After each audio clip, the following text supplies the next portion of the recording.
Assalamualaikum warahmatullahi wabarakatuh. Apa kabar anak-anakku sekalian?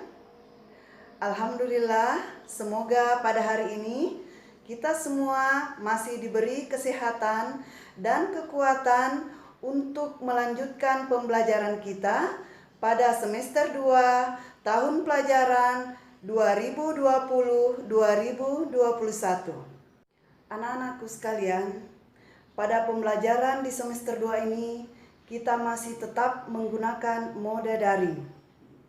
Karena virus corona masih berada di negeri kita. Dan saat ini, anak-anakku harus selalu menjaga protokol kesehatan. Dengan cara 3M. Pertama, menjaga jarak. Kedua, selalu mencuci tangan pada saat sebelum dan sesudah melakukan kegiatan. Dan yang ketiga, memakai masker. Anak-anakku sekalian, kita semua harus tetap semangat untuk mengikuti pelajaran. Insya Allah, kita berdoa semoga masa pandemi ini segera berlalu dan kita dapat sekolah kembali dan bertatap muka di sekolah kita tercinta.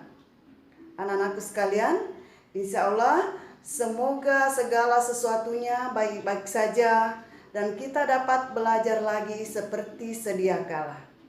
Amin. Sebelum kita mulai pembelajaran, marilah anak-anakku kita berdoa bersama. Doa dimulai. Doa selesai. Baiklah anak-anakku sekalian, kita mulai pelajaran kita yakni PPKN bab 4 mengenai Semangat Kebangkitan Nasional tahun 1908. Yuk kita mulai. Adapun submateri kita adalah pertama, kondisi bangsa Indonesia sebelum tahun 1908. Kedua, perintis kebangkitan nasional dalam perjuangan kemerdekaan Republik Indonesia. Ketiga, mewujudkan persatuan dan kebanggaan sebagai bangsa, wujud nilai kebangkitan nasional. Nah, pada pertemuan kali ini yang akan kita bahas adalah kondisi bangsa Indonesia sebelum tahun 1908. Nah, ini dia 3 alasan mengapa bangsa Eropa melakukan ekspedisi wilayah. Pertama, rusaknya ekonomi Eropa akibat peperangan. Kemudian, berkembangnya teknologi pelayaran pada abad ke-15. Ketiga, melakukan ekspedisi untuk mencari sumber ekonomi.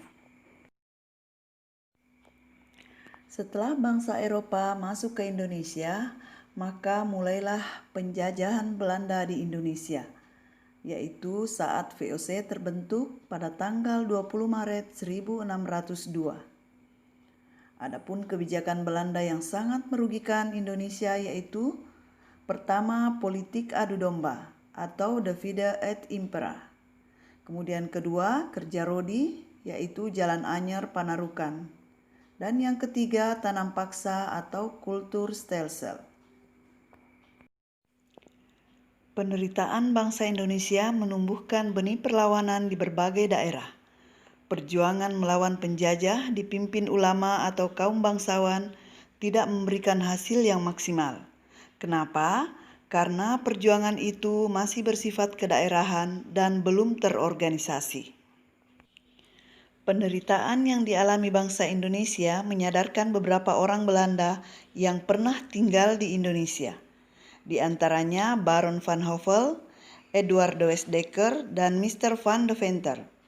Eduard de Westdekker terkenal dengan nama samaran Multatuli, menulis buku Max Havelaar pada tahun 1860. Buku ini menggambarkan bagaimana penderitaan rakyat Lebak, Banten akibat penjajahan Belanda. Mr. van Deventer mengusulkan agar pemerintah Belanda menerapkan politik balas budi atau etis politik. Politik balas budi terdiri dari 3 program, yaitu edukasi, transmigrasi, dan irigasi. Atas desakan berbagai pihak, akhirnya pemerintah Belanda menerapkan politik balas budi. Sebenarnya politik balas budi bukan untuk kepentingan rakyat Indonesia, melainkan untuk kepentingan pemerintah Belanda sendiri. Contohnya, irigasi dibangun untuk kepentingan pengairan perkebunan milik Belanda. Pembangunan sekolah atau edukasi bertujuan untuk menyediakan tenaga terampil dan murah.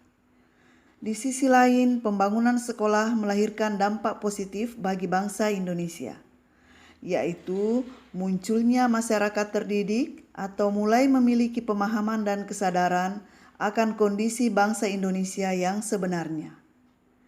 Bangsa Indonesia saat itu kondisinya bodoh, terbelakang, dan kemiskinan merajalela. Mereka yang mengenyam pendidikan dan sadar akan nasib bangsanya selanjutnya menjadi tokoh-tokoh kebangkitan nasional. Nah, anak-anakku, setelah pembelajaran ini, silakan anak-anakku menjawab tugas yang Ibu berikan.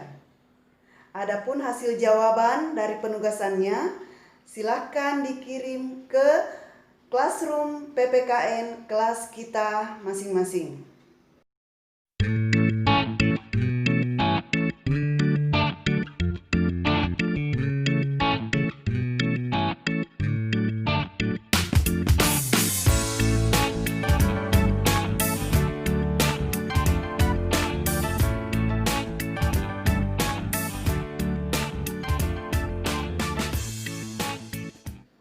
Demikianlah pembelajaran PPKN kita pada hari ini.